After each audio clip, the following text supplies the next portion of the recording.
ጤና ክቡራን ተመልካቾቻችን ከመሃል ሚዲያ የሰዓቱን ዜና ይዘን ቀርበናል። በቅድሚያም አበይት ነጥቦችን ነው። አቶ ጌታቸው ረዳ ስለ አዲሱ ፕሬዝዳንት ሌተናል ጀነራል ታደሰ ያላቸውን ግምገማ ለየትኞቹ ጉዳዮች ቅድሚያ ሊሰጡ እንደሚገባና ሊያጋጥሟቸው ስለሚችሉ ተግዳሮቶችም እንዲሁም ላለፉት 20 ዓመታት በኢትዮጵያና ትግራይ ፖለቲካ ውስጥ የነበራቸው ቆይታ ስለወደፊት ተስፋቸውም ከቢቢሲ ጋር ቆይታ አድርገዋል። ምን አሉ የሚለውን እንመለከታለን። ጀነራሉ የኢትዮጵያ ሰንደቅ ዓላማ በሌለበት መግለጫቸው የትግራይ ሕዝብ ሰላምና ደህንነት እንዲጠበቅ የክልሉ ኢኮኖሚያዊ እንቅስቃሴ እንዲነቃቃ የሚያደርግና መንግስታዊ አገልግሎት አሰጣጥ ላይ ውጤት የሚያመጣ ስራ ይሰራላሉ። በጥፋት ተግባር ላይ ተሰማርተው የነበሩ የኦነግ ሸኔ አመራርና አባላት በቁጥጥር ስር ዋሉ። አንዲት ሴት በስነ ተዋልዶ ክሊኒክ ውስጥ በተፈጠረ የሽል መደበላለቅ ምክንያት የሌላ ሰው ልጅ መውለዷ ተሰምቷል። በዝርዝር እንመለከተዋለን። ክቡራን ተመልካቾቻችን ከመሃል ሚዲያ እነዚህና ሌሎችንም ዜናዎች ይዘን ቀርበናል። ካፍታ በኋላ እንመለሳለን። ዩቲዩብ ቻናሉን ሰብስክራይብ እንዲሁም ይዘቱን ላይክና ሼር በማድረግ የመሃል ሚዲያ ቤተሰብ እንድትሆኑ በአክብሮት እንጋብዛለን። አብራችሁ የማይደገም እድል ፒያሳ ሊሴ ገብረ ማርያም በሚገኘው ሳይታችን ላይ የመጀመሪያውን ብሎክ 90% ሽያጭ አጠናቀን ሁለተኛውን ብሎክ ለሽያጭ አውጥተናል። በ10% ቅድመ ክፍያ ያለምንም አይነት ተጨማሪ ወለድ ሙሉ በሙሉ በኢትዮጵያ ብር ከባለ 1 መኝታ 64 ካሬ ጀምሮ እስከ ባለ 3 መኝታ 141 ካሬ አማራጮችን ይዘንልዎት መጥተናል። ሱቆች አልቆባችሁ ለነበረ ደንበኞቻችን አድዋ 00 ፊት ለፊት ባለው 4000 ካሬ ሜትር ላይ ባረፈው ጎልደን ሞላችን 20 ካሬ ሱቆችን ከግራውንድ እስከ 5ኛ ፎቅ ለሽያጭ ማውጣታችንን ስንገልጽ በታላቅ ደስታ ነው።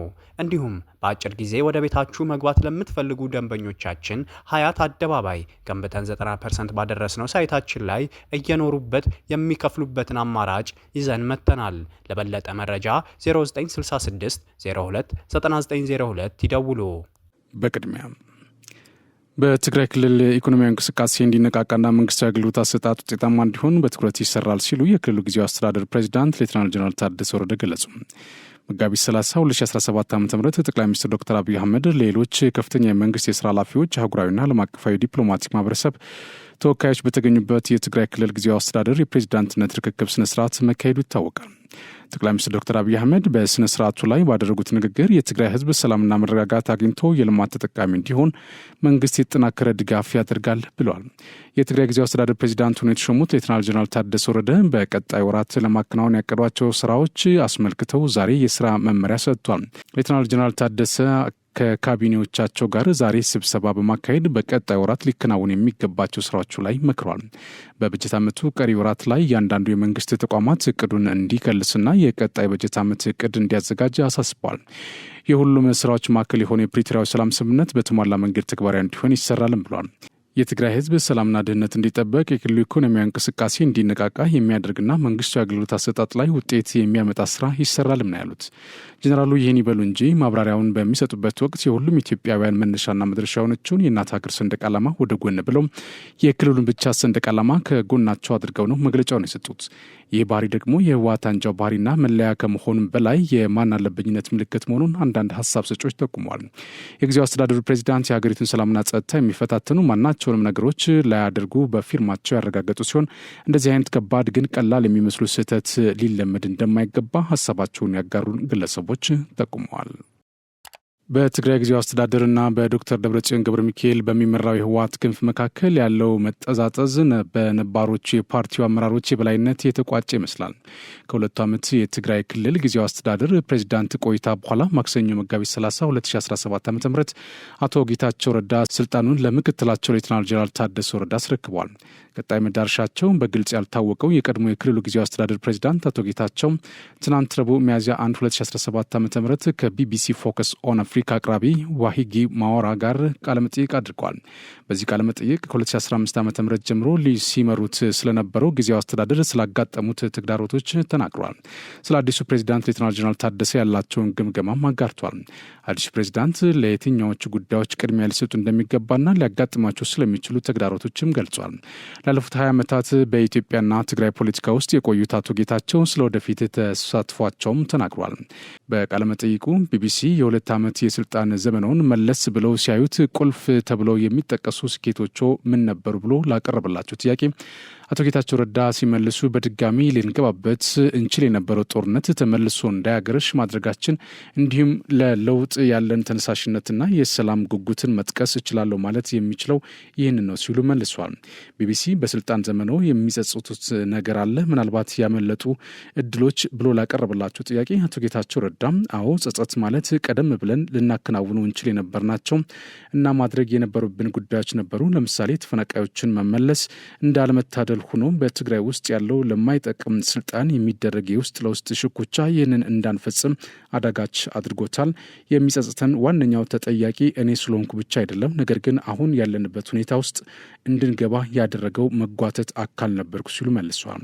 ሌላኛው ቢቢሲ ጥያቄ ያቀረበው ስልጣን እንዲለቁ ምክንያት የሆነው ዋነኛው ጉዳይ ምንድን ነው ብለው ያስባሉ ለሚለው ውስጣዊ ፖለቲካ ነው ወይስ የተፎካካሪ ቡድኖች ናቸው ብሎ ላቀረበላቸው ጥያቄ አቶ ጌታቸው ረዳ ይኸውልህ የፖለቲካ አመራሩ ሂደቱንና የኔን አመራር ለማበላሸት ሁሉንም አይነት ጥረት ሲያደርግ ነበር። ነገር ግን የፖለቲካ አመራሩ ብቻ አይደለም ወታደራዊ አመራሩም በሆነ ደረጃ የዚህ አካል ነበር። ዋነኛ ጥያቄ ባላደርገውም ውስጣዊ ፓርቲ ሽኩቻ መኖሩም በአንድ ዓመት ውስጥ ለናሳካ ይገባ የነበሩና ማከናወን የነበረብን ነገሮችን እንዳንፈጽም አድርጎናል። በህግ አንጻር ሲታይ የጊዜው አስተዳደሩ የስልጣን በተቋቋመ በ2 ዓመት ውስጥ ያበቃል። ስልጣኑን ለማስቀጠል የሚሰጥ ውሳኔም በፌዴሬሽን ምክር ቤት በኩል ማለፍ አለበት ብሏል። ስለዚህ በዚህ ሂደት ውስጥ የተፈጠረ ማንኛውም ጉዳይ የውስጣዊ ፓርቲ ሽኩቻና የፕሪቶሪያ ስምምነት ሙሉ በሙሉ አለመተግበር ውጤት ነው ያሉት።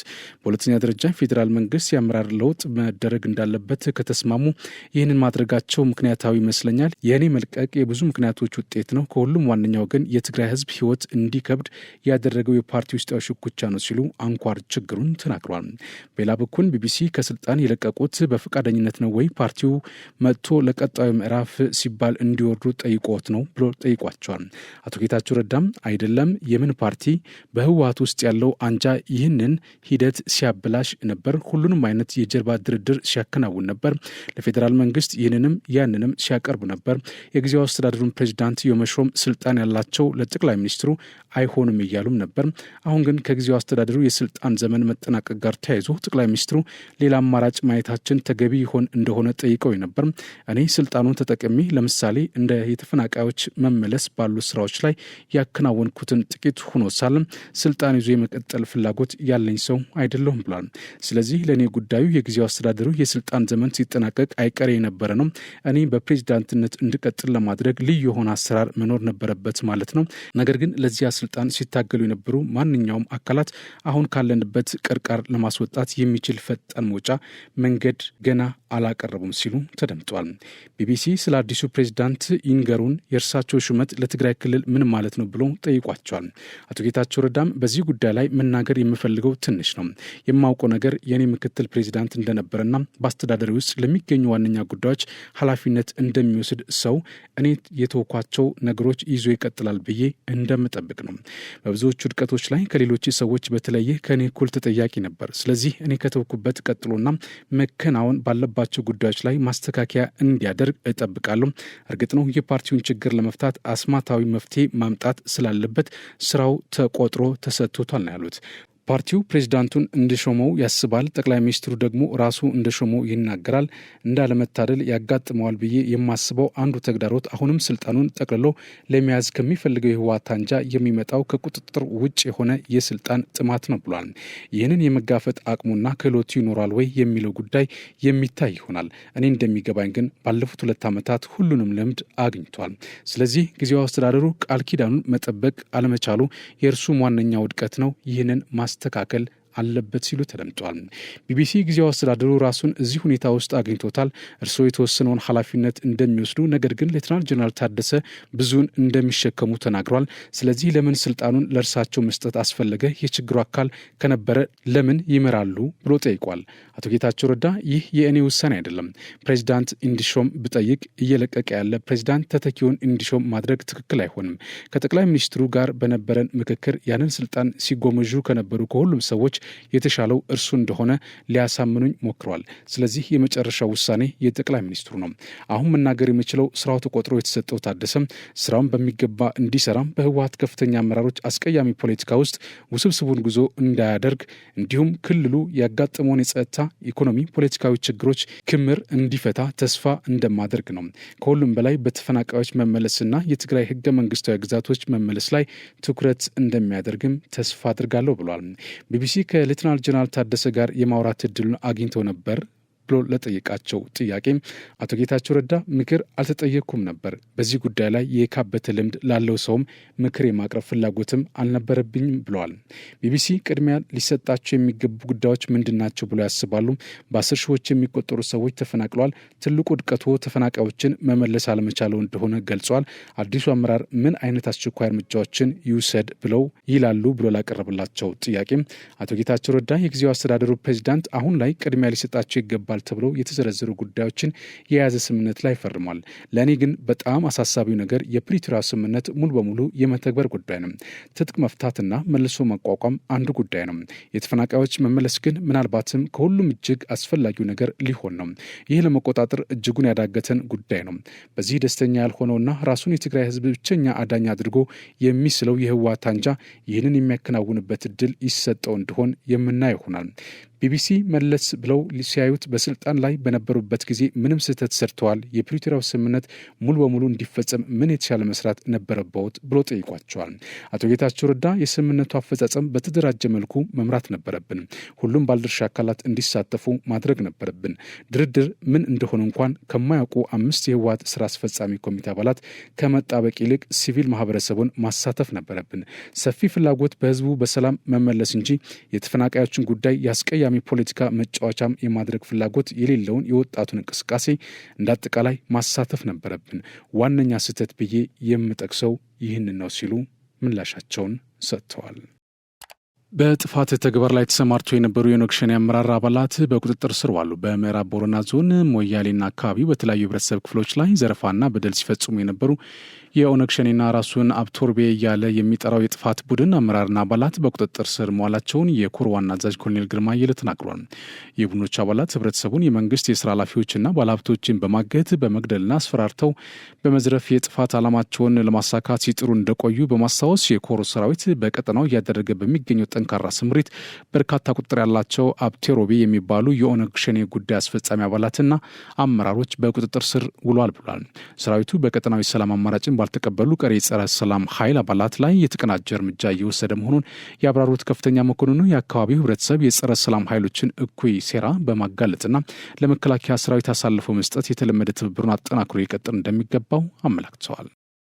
ኢንጂነር አይሻ መሐመድ በመከላከያ ኢንጂነሪንግ ኢንዱስትሪ ግሩፕ የሆሚቾ አሚኒሽን ኢንጂነሪንግ ኢንዱስትሪን ጎበኙ። የፌዴራል መከላከያ ሚኒስትር ኢንጂነር አይሻ መሐመድ በዛሬው ዕለት በአምቦ የሚገኘውን የመከላከያ ኢንጂነሪንግ ኢንዱስትሪ ግሩፕ የሆሚቾ አሚኒሽን ኢንጂነሪንግ ኢንዱስትሪን ጎብኝተዋል። ጉብኝቱ የሚኒስትሩ መከላከያ ማኑፋክቸሪንግ ዘርፍ ውስጥ የተጀመሩ ዘርፈ ብዙ የሪፎርም ስራዎችን ለመመልከት ሲሆን በዚህ ወቅትም በፋብሪካው እየተካሄዱ ያሉ የተለያዩ የመሰረተ ልማት ዝርጋታዎችን፣ የግብርና የወተት ልማትና እንቅስቃሴዎችን ጨምሮ ኢንዱስትሪውን ተዘዋውሮ ጎብኝተዋል። ሚኒስትሯም ከጉብኝት በኋላ በሰጡት አስተያየትም ኢንዱስትሪው ኢትዮጵያ በመከላከያ ማኑፋክቸሪንግ ዘርፍ እያሳየች ላለችው ምርታ ትልቅ ማሳያ ትርጉም የሚወሰድ ነው ሲሉ ገልጿል። በኢንዱስትሪው እየተመረቱ ያሉ ምርቶች የመከላከያ ሰራዊታችን ፍላጎት ከማሟላት ባሻገር ኢትዮጵያ በወታደራዊ ምርቶች ራሷን እንድትችል ለማድረግ ከተቀመጠው ግብ አኳያ የጎላ ሚና እንዳለው የገለጹት ሚኒስትሯ ኢንዱስትሪው ከዚህም ባሻገር ሀገራዊ ልማትን ለመደገፍ ብሎም ጠንካራና ራሱን የቻለ የመከላከያ ኢንዱስትሪ ለመገንባት ያለንን አቅምና ቁርጠኝነት ያሳየንበት ነው ብሏል። ኢንዱስትሪው አዳዲስ ቴክኖሎጂዎችና ዘመናዊ ምርት ስርዓት በመዘርጋት ላሳየው ምርታም የኢንዱስትሪ ግሩፕና የፋብሪካው አመራሮችና ሰራተኞች በቅንጅት በመስራት ላሳዩት ትጋት ያላቸውን አድናቆትም ገልጿል። ኢንጂነር አይሻ በቀጣይ እቅዶችና ተጨማሪ ድጋፍ በሚያስፈልጋቸው ጉዳዮች ላይም ከግሩፕና ከኢንዱስትሪ ማኔጅመንት ጋር የተወያዩ ሲሆን ኢንዱስትሪውን በመደገፍ ስራውን ለማጠናከር ቃል ገብተዋል። ኢትዮጵያ የባህር በር ለማግኘት የጀመረችውን እንቅስቃሴ የጎረቤት ሀገራት በቀጠናዊ ትብብር መንፈስ ሊሰጡ እንደሚገባ ኬንያዊ የዓለም አቀፍ ግንኙነትና የደህንነት ጉዳዮች ተመራማሪ ዶክተር ኤድጋር ጊቷ ገለጹ። በኬንያ ናይሮቢ የሚገኘው ስትራትመር ዩኒቨርሲቲ መምህርና ተመራማሪ የሆኑት ዶክተር ኤድጋር ጊቷ ከኢትዮጵያ ዜና አገልግሎት ጋር በነበራቸው ቆይታ በአፍሪካ ቀንድ የተበራከቱ የመጡ የሀያላን ሀገራት የጦር ሰፈሮችና የባህር ወደቦች ጥቅምና ጉዳት እንዲሁም የባህር በርን በማስመልከት ማብራሪያ ሰጥቷል። በማብራሪያቸውም የዓለም ሀያላን ሀገራትን ጨምሮ በአፍሪካ ቀንድ ቀጠና ከ12 በላይ የጦር ሰፈሮች መኖራቸውን ጠቁሞ በዚህም ቀጠናዊ በዓለም ከፍተኛ ወታደራዊ ኃይል ያለበት ቀጠና ሆኗል ብሏል። እነዚህ ውጭ ኃይሎችን በቀጠናዊ ራሳቸው ኢኮኖሚያዊ፣ ጂኦፖለቲካዊና የደህንነት ፍላጎት እንዳላቸውም ጠቅሷል። በቀጠናዊ ውጭ ኃይሎች ወታደራዊ ሰፈሮችን ማስፋፋታቸው በሁለት በኩል የተሳለ ቢላ ነው ያሉት ዶክተር ኤድጋር ይህም አዎንታዊና አሉታዊ ተጽዕኖ ይኖረዋል ነው ያሉት። በአንድ በኩል ሽብርተኝነትን ጨምሮ በባህር ላይ የተደራጁ ወንበዴዎች ለመከላከል ትልቅ እገዛ በማድረግ አዎንታዊ ሚና ያለውን ያህል በአሉታዊ ጎኑ ለቀጠናው ሀገራት የደህንነት ስጋት እንደሚፈጥር አነስቷል። የውጭ ሀያላን ሀገራት በቀጠናው ያላቸውን ፍላጎት በኃይል ለማሳካት የጦር ሰፈሮችን ጫና መፍጠሪያና ግጭት መቀስቀሻ አድርገው ሊጠቀሙባቸው እንደሚችሉም ጠቁሟል። ዶክተር ኤድጋር ጌቷ በቀጠናው የተሳተፉ ያሉ የባህር ወደቦችን ጉዳይ ተስፋና ስጋት አላቸው በሚል በሁለት አውድ ተመልክተዋቸዋል። በየጊዜው የባህር ወደቦች መጨመር ለአፍሪካውያን ሀገራት አዳዲስ የንግድ መስመሮችን በመክፈትና ወደ አውሮፓና ኤዥያ ገበያ የሚልኳቸውን ምርቶች በመጨመር ተጠቃሚ እንዲሆኑ እድል የሚፈጥር መሆኑንም ገልጿል። ሆኖም የውጭ ኃይሎች በቀጠናው መኖራቸው ትልቅ ስጋት መደቀኑን ጠቅሰው እነዚህ ኃይላት ወደቦችን ሙሉ በሙሉ የሚቆጣጠሩ ከሆነ የአፍሪካ ሀገራት ሉዓላዊነትና የኢኮኖሚያዊ ሁኔታ አደጋ ላይ ይወድቃል ብሏል። ኢትዮጵያ በአፍሪካ ቀንድ ለባህር በቅርብ ርቀት ላይ የምትገኝና በዓለም ትልቋ የባህር በር የሌላት ሀገር ናትም ብሏል። በአንጻሩም በብዙ ሺህ ማይል ርቀት የሚገኙ የውጭ ኃይሎች በአፍሪካ ቀንድ አካባቢ የንግድና ወታደራዊ ወደ ባለቤት መሆናቸውን አነስቷል። በመሆኑም በአፍሪካ ቀንድ የሚገኙ ጎረቤት ሀገራት በፓን አፍሪካኒዝም መንፈስና በቀጠናዊ ትብብር መርህ ለኢትዮጵያ የባህር በር ሊሰጡ እንደሚገባም ተናግረዋል። በአዲስ አበባ ከተማ የህዝብ ትራንስፖርት አገልግሎትን እስከ ምሽት 4 ሰዓት በማይሰጡ አገልግሎት ሰጪዎች ላይ እርምጃ መውሰድ እንደሚጀምር የአዲስ አበባ ትራንስፖርት ቢሮ አስታወቀም። የአዲስ አበባ ከተማ አስተዳደር ካቢኔ በደንብ ቁጥር 185/2017 በተደነገገው ደንብ መሰረት ማንኛውም የህዝብ ትራንስፖርት አገልግሎት ሰጪ እስከ ምሽት 4 ሰዓት የትራንስፖርት አገልግሎትን እንዲሰጥ አዲስ ህግ ማጽደቁ ይታወሳል። በዚህ መሰረት ማንኛውም የህዝብ ትራንስፖርት አገልግሎት ሰጪ ከምሽቱ 4 ሰዓት በፊት የትራንስፖርት አገልግሎት ማቋረጥ፣ ከስምሪት መስመር ውጭ አገልግሎት መስጠት፣ አቆራርጦ መጫንና የአዲስ አበባ ትራንስፖርት ቢሮ ካወጣው ህጋዊ ታሪፍ ውጪ ህብረተሰቡን ማስከፈል እንደማይቻል ቢሮ አሳስቧል። በደንቡ ላይ የተቀመጡትን ክልከላዎችን ተግባራዊ በማያደርጉና ከቢሮው የህዝብ ትራንስፖርት አገልግሎት አሰጣጥ አሰራርና መመሪያ ውጭ በህገወጥ መንገድ በሚንቀሳቀሱ የህዝብ ትራንስፖርት አገልግሎት ሰጪ ባለንብረቶችና አሽከርካሪዎች ላይ በደንቡ በተቀመጠው የቅጣት እርከን መነሻነት ብር 5,000 የሚቀጣ ይሆናል ብሏል። ቢሮው አገልግሎት ሰጪዎች በአገልጋይነት ስሜት ህብረተሰቡን እንዲያገለግሉ ጥሪ አቅርቧል። ህብረተሰቡ አገልግሎትን በሚያደናቅፉ ህገወጥ አገልግሎት ሰጪዎች ሲያጋጥሙት በነጻ የስልክ መስመር 9417 ወይም በአካል በአቅራቢያው በሚገኝ የትራንስፖርት ቅርንጫፍ ጽህፈት ቤቶችና የትራንስፖርት ዘርፍ ባለሙያዎች የተሽከርካሪውን ሰሌዳና ሰዓት በመያዝ ጥቆማ እንዲሰጥ ጥሪ ማቅረቡን ከአዲስ አበባ ትራንስፖርት ቢሮ የማህበራዊ ትስስር ገጽ የተገኘው መረጃም አመላክተዋል። የትግራይ ክልል ዘላቂ ሰላምና ልማት ለማረጋገጥ ጊዜያዊ አስተዳደሩን ለማገዝና ለመደገፍ ዝግጁ ነን ሲሉ ኢትዮጵያ ዜና አገልግሎት ሲያነጋግራቸው የመቀሌ ከተማ ነዋሪዎች ተናገሩ። መጋቢት 30 2017 ዓ.ም ጠቅላይ ሚኒስትር ዶክተር አብይ አህመድ ሌሎች ከፍተኛ የመንግስት የስራ ኃላፊዎች፣ አህጉራዊና ዓለም አቀፋዊ ዲፕሎማቲክ ማህበረሰብ ተወካዮች በተገኙበት የትግራይ ክልል ጊዜያዊ አስተዳደር የፕሬዝዳንትነት ርክክብ ስነስርዓት መካሄዱ ይታወቃል። ጠቅላይ ሚኒስትር ዶክተር አብይ አህመድ በስነስርዓቱ ላይ ባደረጉት ንግግር የትግራይ ህዝብ ሰላምና መረጋጋት አግኝቶ የልማት ተጠቃሚ እንዲሆን መንግስት የተጠናከረ ድጋፍ ያደርጋል ብሏል። የጊዜያዊ አስተዳደሩ ፕሬዝዳንት የክልሉ ህዝብ በእጅጉ የሚሻውን ዘላቂ ሰላምና ልማት ለማሳካት እንዲሰሩና የተሰጣቸው መልካም እድል እንዲጠቀሙ መልእክት ማስተላለፋቸው ይታወቃል። የትግራይ ክልል ጊዜያዊ አስተዳደር ፕሬዚዳንት ሌተናል ጀነራል ታደሰ ወረደ በበኩላቸው በቀጣዮቹ ጊዜያት የትግራይ ህዝብ ልማትና የለውጥ ፍላጎት ለማሳካት እንደሚሰሩ አረጋግጧል። ለዚህም በተለይ የትግራይ ክልል ህዝብና የፌዴራል መንግስት እገዛና ድጋፍ አጠናክሮ እንዲቀጥል መጠየቃቸው ይታወቃል። በዚህ ጉዳይ ላይ ኢዜአ ያነጋገራቸው የመቀሌ ከተማ ነዋሪዎች የትግራይ ክልልን ዘላቂ ሰላምና ልማት ለማረጋገጥ ጊዜያዊ አስተዳደሩን ለማገዝና ለመደገፍ ዝግጁ ነን ሲሉም አረጋግጧል። ከከተማ ነዋሪዎች መካከል ወጣት አሸናፊ ኃይሌ የእኛ ድጋፍ ለጊዜ የጊዜያዊ አስተዳደሩ ወሳኝ በመሆኑ በዚህ ረገድ ዝግጁ ነን ብሏል። በቀድሞም የጊዜያዊ አስተዳደር አመራሮች የተጀመሩ መልካም ስራዎችን በማስቀጠል ለአዲሱ አስተዳደር እቅዶች መሳካት በማገዝ የበኩላችን እንወጣለን ሲሉም ገልጿል። በከተማዋ የሐዋልት ክፍለ ከተማ ነዋሪ መምህር ጊደይ አበራ የጊዜያዊ አስተዳደሩ ፕሬዚዳንት ከህዝቡ ጋር በመተባበርና ውጤታማ ስራ ለመስራት መዘጋጀታቸውን የገለጹልን በመሆኑ ሁላችንም ከጎናቸው ለመሆን ተዘጋጅተናል ብሏል። በክልሉ በቀደሙ ጊዜያዊ አስተዳደር የተጀመሩ የሰላምና የልማት ስራዎችን በማጠናከር በቀጣይ የተሻለ ስኬት እንደሚመዘገብ እንሰራለን ሲሉም ተናግሯል። አዲሱ አስተዳደርም ከቀድሞ አስተዳደር አመራር አባላት ጋር በጋራ እንደሚገባም ነው መምህር ጊደይ የጠቆሙት። ሌላኛው አስተያየት ሰጪ ወጣት ዳንኤል ገብረስላሴ የክልሉን አካታች የጊዜያዊ አስተዳደር ተልዕኮ አፈጻጸም በተመለከተ በቀረበው ሰነድ ላይ የተቀመጡ ዝርዝር ነጥቦች ወደ ተግባር እንዲቀየሩ የበኩላችን ተሳትፎ እገዛና ድጋፍ እናደርጋለን ብሏል። የወጣቱን የልማትና የፖለቲካ ተሳትፎ በማሳደግ ተጠቃሚነት ማረጋገጥ ይገባል ሲልም አነስቷል። የትግራይ ህዝብ በተለይ ወጣቱ ሰላምን አብስቶ ይሻል፣ የተኩስ ድምፅ መስማት አይፈልግም ያለው ወጣት ዮናስ ገብረስላሴ ወጣቱ ልዩነቶችን በውይይት በመፍታት የክልሉን ልማት አጠናክሮ ሊያስቀጥል ይገባል በማለት ተናግሯል። ከ338 ሚሊዮን ብር በላይ የሚያወጡ ህገወጥ የመድኃኒትና የሕክምና መሳሪያዎች መያዛቸውን የኢትዮጵያ ምግብና መድኃኒት ባለስልጣን አስታወቅም። ከህገወጥ ድርጊት ጋር በተያያዘ 19 ተጠርጣሪ ግለሰቦች በቁጥጥር ስር ውለው ምርመራ እየተካሄደባቸው መሆኑም ተገልጿል። ባለስልጣኑ ከባለድርሻ አካላት ጋር በመቀናጀት ህገወጥ የመድኃኒት ዝውውር ላይ ባሳለፍነው ሳምንት በአዳማና በአዲስ አበባ ከተሞች በ23 ቦታዎች በሰራው የቁጥጥር ስራ በተገኙ ውጤቶች ዙሪያ መግለጫ ሰጥቷል። የባለስልጣኑ ምክትል ዋና ዳይሬክተር አቶ ስዩም ወልዴ በዚህ ወቅት እንዳሉት በተደረገው የቁጥጥር ስራ ግምታዊ ዋጋቸው 118 ሚሊዮን ብር የሆነ መድኃኒቶች ተይዟል። ግምታዊ ዋጋቸው 150 ሚሊዮን ብር የሆነ ጥቅም ላይ የማይውሉ የህክምና መሳሪያዎች እንዲሁም 70 ሚሊዮን ብር የሚገመቱ ተገቢውን የጥራት ምርመራ ያልተደረገላቸው የህክምና መሳሪያዎች መያዛቸውንም ገልጿል። ምርቶቹ የመጠቀሚያ ጊዜ አልፎባቸው እንደ አዲስ የመጠቀሚያ ጊዜ የተለጠፈባቸው መድኃኒቶች በባለስልጣኑ ያልተመዘገቡና የገበያ ፍቃድ የሌላቸው ህገወጥ የጤና ግብዓቶች መሆናቸውም ተናግረዋል። በፍትህ ስርዓቱ ላይ የተካሄዱ የለውጥ ስራዎች በዘርፉ የሚሰጡ የአገልግሎት አሰጣጦች ቀልጣፋና ዲጂታላይዝ እንዲሆን ማስቻሉን ተጠቆመ። ባለፉት የለውጥ ዓመታት የፍትህ ስርዓቱን ይበልጥ ውጤታማ ለማድረግ የተለያዩ የለውጥ ስራዎች እየተከናወኑ ሲሆን ዘርፉን ቀልጣፋ፣ ውጤታማና የዲጂታል አሰራሮችን ማስረጽ የሚያስችሉ ስራዎች ተከናውነዋል። የአማራ፣ የሲዳማና የደቡብ ምዕራብ ኢትዮጵያ ህዝቦች ክልል የጠቅላይ ፍርድ ቤት ፕሬዝዳንቶች ከኢዚአ ጋር ባደረጉት ቆይታ የፍትህ ስርዓቱን ለማሻሻል የተካሄዱ የለውጥ ስራዎች የተገልጋዩን ተጠቃሚነት የሚያረጋግጡ መሆናቸውን ተናግሯል። የፍትህ ስርዓትን ተደራሽ ከማድረግ አኳያ የዲጂታል አሰራሮችን ማስረጽና ሙያተኞችን ማብቃት ላይ አበረታች ስራዎች መከናወናቸውን ገልጿል። የአማራ ክልል ጠቅላይ ፍርድ ቤት ፕሬዝዳንት አለማንተ አግደው እንደሚሉት በክልሉ የተካሄዱ የፍትህ ዘርፍ ሁለንተናዊ የለውጥ ስራዎች አገልግሎትን ለማዘመን መደላድል የፈጠሩ ናቸው ብሏል። ለአብነትም ፍርድ ቤቶችን ዲጂታላይዝ በማድረግ ዜጎች ባሉበት ሆነው አገልግሎትን እንዲያገኙ የማድረግ ስራ ዋነኛው የሪፎርም አካል ሆኖ የተሰራበት መሆኑን ጠቅሷል። በአሁኑ ወቅትም የለውጥ ስራዎች ተገምግመው ተስፋ ሰጪ የሆነ ለውጥ ለማምጣት እያስቻለ መሆኑን ተረጋግጧል ነው ያሉት።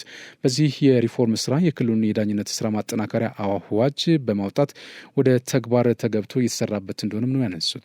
በሪፎርሙ የተገኙ አዳዲስ ለውጦችን ሀሳቦች ዘላቂ እንዲሆኑ የህግ ማዕቀፍና አደረጃጀት እንዲኖራቸው ለማድረግ መቻሉም እንዲሁም የሲዳማ ብሔራዊ ክልል ጠቅላይ ፍርድ ቤት ፕሬዝዳንት ደምስ ዱልቻ በበኩላቸው እንደ ሀገር የተካሄዱን ሪፎርም መሰረት በማድረግ ከ2015 ዓ.ም ጀምሮ የፍትህ ዘርፉ የለውጥ ስራዎች ተግባራዊ ተደርገዋል ብሏል።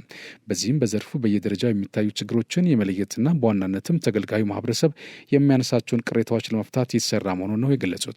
የተካሄደው ሪፎርም ጠንካራ የዳኝነት ስርዓትና ገለልተኛ ተቋም እንዲኖር ከፍተኛ አስተዋጽኦ ማድረጉንም ጠቅሷል። የሪፎርሙ የዳኝነት ነጻነት እንዲኖር ከማድረጉ በተጨማሪ በዚህ ልክ ተጠያቂነት እንዲኖርም ተከታታይ ስራዎች በመስራት የተለያዩ እርምጃዎች መወሰዳቸውን ነው ያመላከቱት።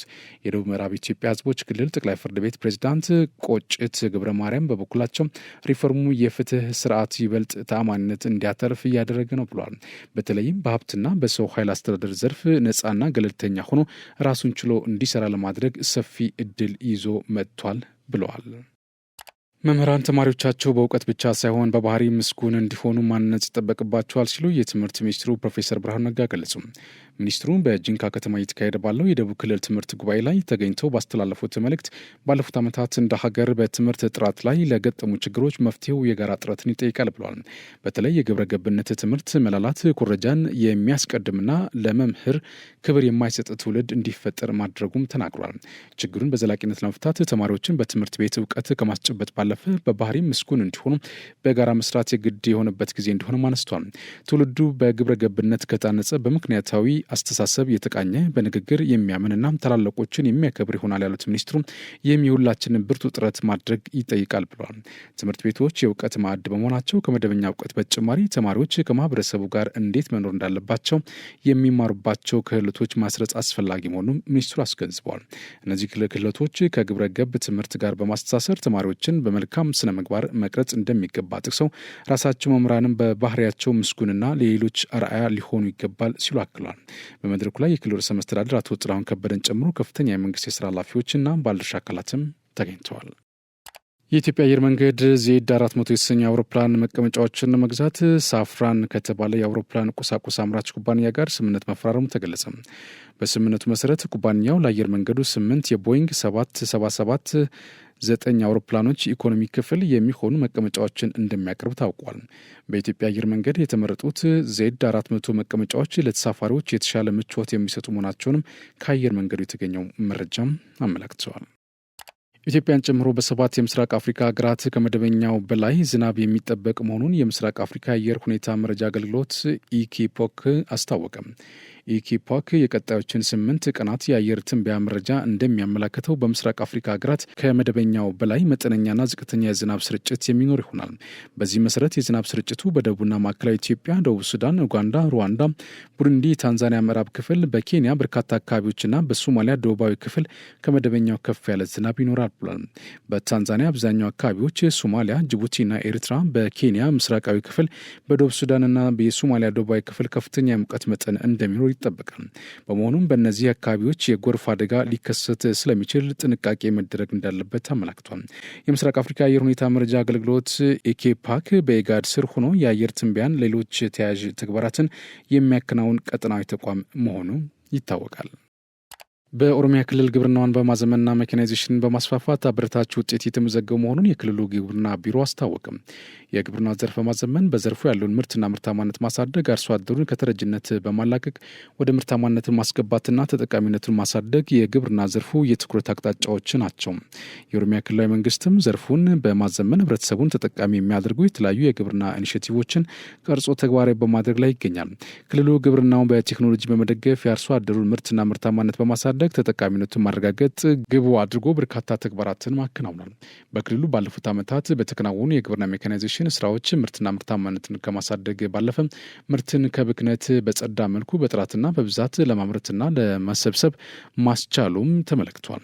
የክልሉ ግብርና ቢሮ ምክትል ኃላፊ አቶ ቦሪሶ ፈይሳ እንዳሉት የግብርና አሰራርን በማዘመን ዘርፉ ኢኮኖሚውን በሚገባ እንዲደግፍ ለማድረግና አርሶ አደሩን ተጠቃሚ ለማድረግ አስችሏል። በዚህም ባለፉት ጊዜያት በተደረገው እንቅስቃሴ በክልሉ የሚበረታታ ውጤት የተገኘ ሲሆን ዘርፉን ለማዘመን የተሰጠው ትኩረት የበለጠ ይጠናክራል ብሏል። በክልሉ በስራ ላይ ከሚገኙ ትራክተሮች በተጨማሪ በተያዙ በጀት ዓመትም የግብርና ዘርፉን ማዘመን የሚያስችሉ ተጨማሪ የእርሻ ትራክተሮችን ለአርሶ አደሩ በሰፊው እየቀረቡ ይገኛል ብሏል።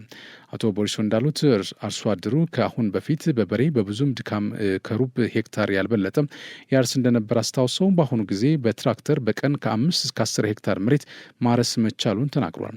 በተለይም የግብርና ምርትን ከብክነት በጸዳ መልኩ በጥራትና በብዛት እንዲመረት በማስቻልና በተፈለገው ጊዜ በማቅረብ እጅግ ተስፋ ሰጪ ስራዎች እየተከናወኑ መሆናቸውን አብራርተዋል። በትግራይ ክልል የሰብል ምርታማነትን ለማሳደግ የግብርና ልማት ባለሙያዎችን የማብቃት ተግባር ተጠናክሮ መቀጠሉን በክልሉ ጊዜያዊ አስተዳደር የእርሻና ተፈጥሮ ሀብት ቢሮ ገለጸ። የክልሉን የ2017-18 የምርት ዘመን እቅድ ለማሳካት የቅድመ ዝግጅትና የመኸር ወቅት የግብርና ልማት የትኩረት አቅጣጫዎችን በተመለከተ በክልሉ ለሚገኙ ባለሙያዎች ስልጠና መስጠት ተጀምሯል። በጊዜያዊ አስተዳደሩ የእርሻና ተፈጥሮ ሀብት ቢሮ ምክትል ኃላፊ አቶ አበራ ከድነው እንደገለጹት በአዝርዕት በእንስሳትና በተፈጥሮ ሀብት ልማት ውጤታማ ስራ በመስራት የምግብ ሉዓላዊነትን ለማረጋገጥ በሚደረገው ርብርብ የባለሙያው ሚና የማይተካ ነው ብሏል። የክልሉ ምርታማነት ለማሳደግ የግብርና ባለሙያዎች ችግሮችን ተቋቁሞ ለአርሶ አደሩ እየሰጡ ላሉት ሙያዊ ድጋፍ ምስጋና አቅርቧል። የሰብል ምርትና ምርታማነትን ለማሳደግና በዘርፉ እየተገኙ ያለውን ለውጥ ለማጠናከር ባለሙያን በቴክኖሎጂ አጠቃቀም ረገድ እየተከናወነ ያለው የማብቃት ስራ ተጠናክሮ ይቀጥላል ብለዋል። የማይደገም እድል ፒያሳ ሊሴ ገብረ ማርያም በሚገኘው ሳይታችን ላይ የመጀመሪያውን ብሎክ 90% ሽያጭ አጠናቀን ሁለተኛውን ብሎክ ለሽያጭ አውጥተናል። በ10% ቅድመ ክፍያ ያለምንም አይነት ተጨማሪ ወለድ ሙሉ በሙሉ በኢትዮጵያ ብር ከባለ 1 መኝታ 64 ካሬ ጀምሮ እስከ ባለ 3 መኝታ 141 ካሬ አማራጮችን ይዘንልዎት መጥተናል። ሱቆች አልቆባችሁ ለነበረ ደንበኞቻችን አድዋ 00 ፊት ለፊት ባለው 4000 ካሬ ሜትር ላይ ባረፈው ጎልደን ሞላችን 20 ካሬ ሱቆችን ከግራውንድ እስከ 5ኛ ፎቅ ለሽያጭ ማውጣታችንን ስንገልጽ በታላቅ ደስታ ነው። እንዲሁም በአጭር ጊዜ ወደ ቤታችሁ መግባት ለምትፈልጉ ደንበኞቻችን ሀያት አደባባይ ገንብተን 90% ባደረስነው ሳይታችን ላይ እየኖሩበት የሚከፍሉበትን አማራጭ ይዘን መጥተናል። ለበለጠ መረጃ 0966 02 9902 ይደውሉ። ይህ ዜና በቀጥታ የሚተላለፍላችሁ ከመሃል ሚዲያ ነው። ወደ ውጭ ዜና አልፋለሁ። አውስትራሊያ ውስጥ አንዲት ሴት በስነ ተዋልዶ ክሊኒክ ውስጥ በተፈጠረ የሽል መደበላለቅ ምክንያት የሌላ ሰው ልጅ መውለዷ ተሰምቷል። ሽል አዳብሮ በእናት ማህፀን ውስጥ የሚያስቀምጠው ክሊኒክ በፈጸመው ስህተት ምክንያት ነው እናት የሌላ ሰው ልጅ ለወራት አርግዛ የወለደችው። በብሪዝቤን ከተማ የሚገኘው መናሽ አይቪኤፍ የተባለው የዘር እንቁላልን በማዳበር በብልቃጡ ውስጥ የሚያዳብረው ክሊኒክ ስህተቱ ስራውን በሚያከናውኑ ሰዎች ምክንያት ነው ማለቱን የአውስትራሊያ መገናኛ ብዙሃን ዘግበዋል። በመናሽ አይቪኤፍ ስም ለተፈጠረው ነገር እጅግ ከባድ ይቅርታ ጠይቃሉ ሲሉ ዋና ስራ አስኪያጁ ማይክል ናፕ ተናግሯል። አክሎም በክሊኒኩ የሚሰሩ ሁሉ ባጋጠመው ስህተት በእጅጉ ማዘናቸውን ገልጿል። ባለፈው ዓመት ይህ ክሊኒክ በመቶዎች የሚቆጠሩ የስነ ተዋልዶ ክትትል የሚደረግላቸውን ሰዎች ጽንስ በማጥፋቱ ምክንያት 56 ሚሊዮን የአውስትራሊያን ዶላር መቀጣቱ ይታወሳል። የሞናሽ አይቪኤፍ ቃል አቀባይ እንዳሉት የክሊኒኩ ሰራተኞች ስህተት መሰራቱን ያወቁት ባለፈው የካቲት የግለሰቧ የቀረ ሽል ወደ ሌላ ክሊኒክ እንዲተላለፍ መጠየቋን ተከትሎ ነው ብሏል። ቃል አቀባዩ የቀሩትን ጽንሶች በማግኘት ፈንታ ሌላ ተጨማሪ ተከማቸ ጽንስ ተገኝቷል ማለታቸውን ኤቢሲ ዘግቧል። ሞናሽ እንዳረጋገጠው የሌላ ሴት ሽል በስህተት በመተላለፍ ምክንያት ነው ግለሰቧ የሌላ ሰው ልጅ አርግዛ የወለደችው። ክሊኒኩ የሰራውን ስህተት ተከትሎ ምርመራ መከፈቱንና ለሚመለከታቸው ተቆጣጣሪ ባለስልጣናት ማሳወቁን ገልጿል። ዋና ስራ አስኪያጁ ከዚህ ስህተት ባሻገር ሌላ ተመሳሳይ ሁኔታ እንዳላጋጠመ ተናግሯል። ባለፈው ዓመት ሞናሽ አይቪኤፍ 56 ሚሊዮን የአውስትራሊያ ዶላር ለመክፈል የተስማማው 700 በክሊኒኩ የስነ ተዋልዶ ድጋፍ በሚደረግላቸው ሰዎች ሽል ላይ በተፈጸመ ስህተት ምክንያት ነው ተብሏል። ክሊኒኩ በክምችት ክፍሉ ካስቀመጣቸው ሽሎች መካከል 35 በመቶ የሚሆኑት ጤናማና እርግዝና ሊፈጥሩ የሚችሉ የነበሩ ቢሆንም ባጋጠሙ ስህተት ምክንያት አገልግሎት ላይ የማይውሉ ሊሆን በቅቷል። አይቪኤፍ አሊያም ኢንቪቶር ፈርቲላይዜሽን ከሴቶች እንቁላል ተወስዶ ከወንድ የዘር ፍሬ ጋር እንዲገናኝ ተደርጎ በቤተ ሙከራ ሽል እንዲዳብር የሚያደርግ ሳይንሳዊ መንገድ ነው። እንቁላሉ አድጎ ሽል ሲሆን ወደ ሴቷ ማህፀን እንዲተላለፍ ይደረጋል። ይህ ሂደቱ ብዙ ገንዘብ የሚያስፈልግ ሲሆን ሁሉም ውጤታማ ይሆናል ማለት አይደለም። በአውሮፓውያኑ 2021 በአውስትራሊያና በኒውዚላንድ 29690 ህጻናት በአይቪኤፍ ተወልደዋል ይላል ከኒው ሳውዝ ዌልስ ዩኒቨርሲቲ የተገኘው መረጃ። የፌስቡክና ኢንስታግራም ማህበራዊ ሚዲያዎች ባለቤት የሆነው ሜታ ከቻይና ጋር የ18 ቢሊዮን ዶላር የንግድ ስምምነት ለማድረግ ሲል የብሔራዊ ደህንነት ችላ ብሏል ስትል የድርጅቱ የቀድሞ ሰራተኛ ሳራ ዋይን ዊሊያምስ ለአሜሪካ ምክር ቤት ተናገረች። ከዚህ በፊት በፌስቡክ የዓለም አቀፍ የፐብሊክ ፖሊሲ ዳይሬክተር የነበረችው ሳራ ዋይን ዊሊያምስ የድርጅቱ ኃላፊዎች ለቻይና ኮሚኒስት ፓርቲ የአሜሪካውያንን ጨምሮ የሜታ ተጠቃሚዎችን መረጃዎችን እንዲያገኙ ፈቅዷል ብላለች። ሜታ የመረጃ አሽላኪዋን ዋይን ዊሊያምስን ወንጀላ ውድቅ አድርጓል። የሳራ ዋይን ዊሊያምስ ምስክርነት ከእውነታው የተፋታና በሐሰት ውንጀላዎች የተሞላ ነው ሲል የሜታ ቃል አቀባይ ራያን ዳንኤልስ ተናግሯል። ዳንኤልስ የሜታ የበላይ ኃላፊ ማርክ ዙከርበርግ ኩባንያቸው በቻይና መሰጠት ስለሚፈልገው አገልግሎት በይፋ ተናግሯል ሲሉ አክሏል። እውነታው ይህ ነው። በአሁኑ ወቅት በቻይና ምንም አይነት አገልግሎት እየሰጠን አይደለም።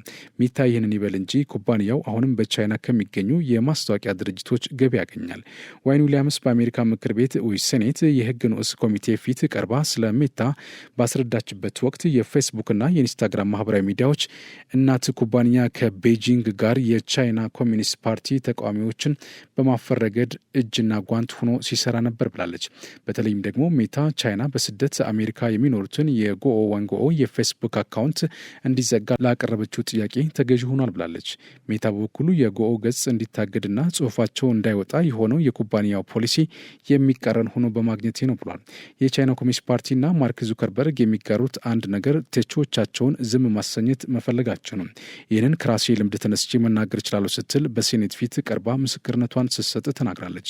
በመጋቢት ወር ዋይን ዊሊያምስ በፌስቡክ ውስጥ ስትሰራ የነበሯትን ገጠመኞች የያዘ ኬርለስ ፒፕል የተሰኘ የግል ማስታወሻውን አሳትማለች። ሜታ ግለሰቧ በድርጅቱ ውስጥ ስትሰራ የነበሯትን ገጠመኞች ያካተተችበት መጽሐፏን በአሜሪካ እንዳታስተዋውቅ ያቀረበው የይታገድልኝ ጥያቄ ለጊዜው ተቀባይነት አግኝቷል። በወቅቱ ሜታ ሐሰተኛና ስም የሚያጠለሽ መጽሐፍ መታተም አልነበረበትም ብሎም ነበር። ረቡዕ ዕለት የአሜሪካ ሴኔት አባላት በተገኙበት መረጃ ሽላኩዋ ምስክርነቷን ስትሰጥ ከዚህ በፊት የፌስቡክ ሰራተኞች የነበሩትና ምስክርነታቸውን የሰጡት ፍራንሲስ ሃውገን እና አርትሮ ቤዣር ተገኝቷል። ሴናተር ሃውሌ ለምንድን ነው ፌስቡክ ግለሰቧ ያላትን መረጃ እንዳትሰጥ ለመከልከል ይህንን ያህል የሚጥረው ሲሉ ጠይቋል። በአውሮፓውያኑ ጥር 2024 ዙከርበርግ ኮንግረስ ፊት በቀረቡበት ወቅት ሴናተር ሃውሌ በማህበራዊ ሚዲያው ልጆቻቸው መጉዳታቸውን የገለጹ ቤተሰቦቹን ይቅርታ እንዲጠይቅ ጠይቀውት ነበር። በወቅቱ በምክር ቤቱ ውስጥ በማህበራዊ ሚዲያው ላይ በተሰራጩ መረጃዎች የተነሳ ልጆቻቸው ራሳቸውን የጎዱ ወይንም የሞቱባቸው በርካታ ቤተሰቦች ከዙከርበርግ ጀርባ ተቀምጦ ነበር። ዙከርበርግ እናንተ ባለፋችሁበት ቦታ ውስጥ ማንም ማለፍ የለበትም ሲል ተናግሯል። ረቡዕ በነበረው ምስክርነት የመስማት ሂደት ላይ ሴናተር ሃውሊ ዋይን ዊሊያምስ በመናገሯ ገንዘብ ቅጣት ሊጣልባት እንደሚገባ መገለጹን ተናግሯል። ምንም እንኳን የምትናገረው እውነት ቢሆንም ፌስቡክን በአደባባይ እየወነጀለች በየጊዜው ለምታደርሰው ጉዳት $50,000 ለመቅጣት አስፈራርተዋል ያሉት ሴናት ሃውሊ ዛሬ እንኳን እዚህ ተቀምጠን ፌስቡክ ሙሉ በሙሉ የገንዘብ ቀውስ ውስጥ ራሷን ለማስገባት እየሞከረ ነው ብሏል። ረቡዕ ዕለት ኩባንያው ለቢቢሲ እንደተናገረው ግለሰቧ ድርጅቱን በአውሮፓውያኑ 2017 ስትለቅ የፈረመችው ሰነድ በእያንዳንዱ ለምትፈጽመው ጥሰትና ለምታደርሰው ጉዳት $50,000 ቅጣት ለመክፈል ተስማምታለች ብሏል። ቢቢሲ ዋይን ዊሊያምስ በአሜሪካ ምክር ቤት ፊት ቀርባ በመናገሯ ቅጣት ይጠብቃት እንደሆን ላቀረበው ጥያቄ ምላሽ እንዳላገኘ አመላክተዋል። ኩራን ተመልካቾቻችን ከመሃል ሚዲያ ለሰዓቱ ያዝናቸው ዜናዎች እነዚህ ናቸው። ስለተከታተላችሁ እናመሰግናለን። ቅርጅቶች ይቀጥላሉ። በእኔ በኩል ጨርሻለሁ። በያላችሁበት ሰላም ነው። የማይደገም እድል ፒያሳ ሊሴ ገብረ ማርያም በሚገኘው ሳይታችን ላይ የመጀመሪያውን ብሎክ 90% ሽያጭ አጠናቀን ሁለተኛውን ብሎክ ለሽያጭ አውጥተናል። በ10% ቅድመ ክፍያ ያለምንም አይነት ተጨማሪ ወለድ ሙሉ በሙሉ በኢትዮጵያ ብር ከባለ 1 መኝታ 64 ካሬ ጀምሮ እስከ ባለ 3 መኝታ 141 ካሬ አማራጮችን ይዘንልዎት መጥተናል። ሱቆች አልቆባችሁ ለነበረ ደንበኞቻችን አድዋ 00 ፊት ለፊት ባለው 4000 ካሬ ሜትር ላይ ባረፈው ጎልደን ሞላችን 20 ካሬ ሱቆችን ከግራውንድ እስከ 5ኛ ፎቅ ለሽያጭ ማውጣታችንን ስንገልጽ በታላቅ ደስታ ነው። እንዲሁም በአጭር ጊዜ ወደ ቤታችሁ መግባት ለምትፈልጉ ደንበኞቻችን ሀያት አደባባይ ገንብተን 90% ባደረስነው ሳይታችን ላይ እየኖሩበት የሚከፍሉበትን አማራጭ ይዘን መጥተናል። ለበለጠ መረጃ 0966 02 9902 ይደውሉ።